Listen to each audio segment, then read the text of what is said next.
அல்லாஹ்வின் தூதர் ஸல்லல்லாஹு அலைஹி வஸல்லம் ஒரு துஆவை கற்றுத் தருகிறார்கள். அந்த துஆவை நீங்கள் ஓதினால் உங்களுக்கு மலை அளவு கடன் இருந்தாலும் அல்லாஹ் அதை நிறைவேற்றி தருவான் என்கிறார்கள் ரசூலுல்லாஹ். அல்லாஹும்ம யா மாலிகல் முல்க் து'த்தில் முல்க மன் தஷா வ தன்ஸிஉல் முல்க மிம்மன் தஷா வ துஇஸ்ஸு மன் தஷா வ துதில்லு மன் தஷா பியதிகல் கைரு இன்னக அலா குல்லி ஷைஇன் கதீர் ரஹ்மானத் துன்யா வல் ஆகிரா வ ரஹீமஹுமா து'திஹிமா மன் தஷா வ தம்னஉ மின்ஹுமா மன் தஷா இர்ஹம்னி ரஹ்மத்தன் துக்னீனி பிஹா அன் ரஹ்மத்தி மன் சிவாக்.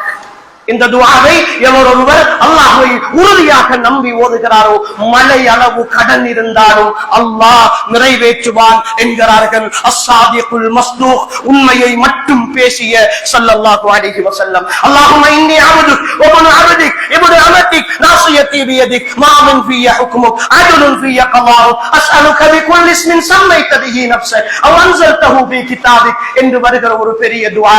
ரசூலுல்லாஹ் இந்த துஆவை பற்றி சொல்லுகிறார்கள்.